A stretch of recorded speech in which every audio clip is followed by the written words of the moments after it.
What does the future hold for UTC? We have the answer. How does it look for our weekend weather? We'll have the details on our forecast. I'm Ryan Brooks. And I'm Kayla Figures. Your news starts now.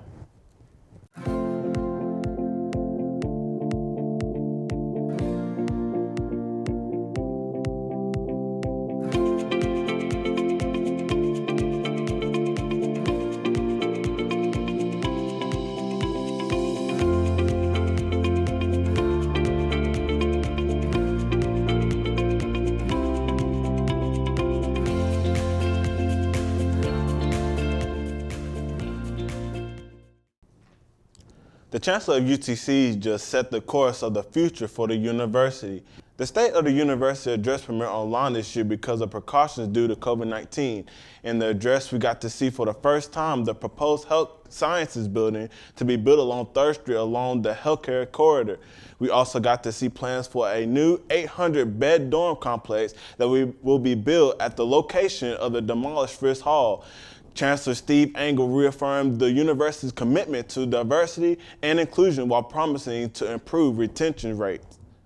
Our new strategic plan will push us to identify best practices to achieve our goals and to reimagine enrollment, outreach, recruitment, and student success. For more on the State of the University address, go to mocsnews.com.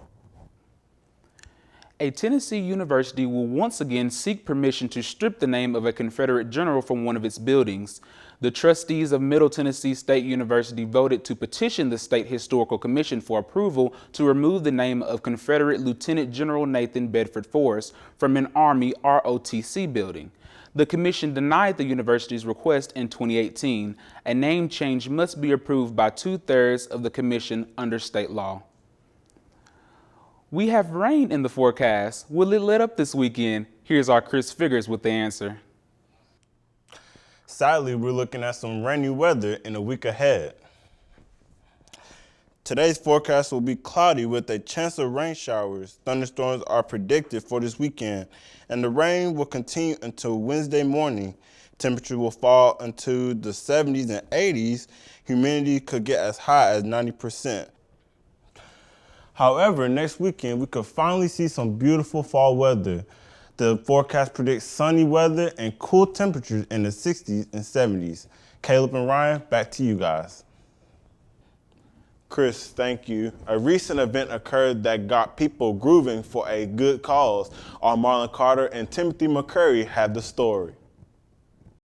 Back Alley Boogie is a local event where people can enjoy great music and where small business owners can network. The event is ran by Hip Hop for Humanity Chattanooga and is hosted by member C. Grimy. C. Grimy discussed why the event is so important for both social movements and small businesses. It's all about using your platform for social good, bringing humans together that are looking to be progressive and unify the city, promote business, promote small business, because we understand that it's been a wave of entrepreneurs, especially during COVID, and we want to get these businesses out in front of eyes and ears so that they can get more business and more revenue coming to their thing. Local DJ Justin Tony also thinks that the event could be an important way for people to come together. Justin was speaking on about the local African American communities need to educate one another and help small business become big business in the African American community. If you're interested in this event, C. Grimy will host a similar event around the start of October. Stay tuned for more info.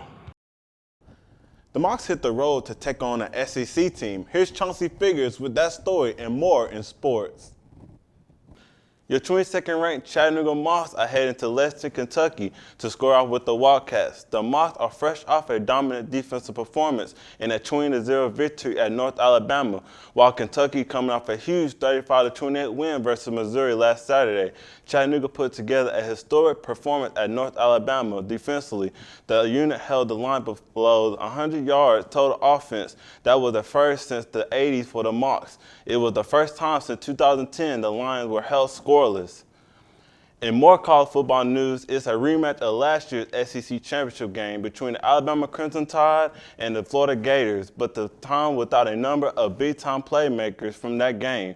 Alabama had not visited Gainesville since October 1st, 2011, but they are 11-2 in the Swamp and have won the last 7 meetings overall. Quarterback Bryce Young had led the Tide, while Florida has a pair of dual-threat quarterbacks in Emory Jones and Anthony Richardson. This matchup will be live tomorrow on CBS, and kickoff is set for 3:30. And finally, our high school game of the week will be right here in Chattanooga, Tennessee, as the defending state champion, the Macaulay Blue Tornadoes, will have a visit from Tennessee powerhouse Knoxville Catholic High School. This is the third overall matchup between the two powerhouses, dating back to the first time in 2019 as Macaulay pulled away victorious 56-19. This should be an exciting matchup as both teams are entering this game undefeated. Also, one notable matchup for college football Saturday will be Auburn at Penn State, live on ABC at 7:30 p.m. That's it for sports. Caleb, back to you. That's this edition of Mocs News. Thank you for joining us. Be sure to keep up with us on our Facebook page. We are also on Twitter and YouTube. We leave you with a look back at the Mocs games that kicked off Founders Week. Have a good weekend.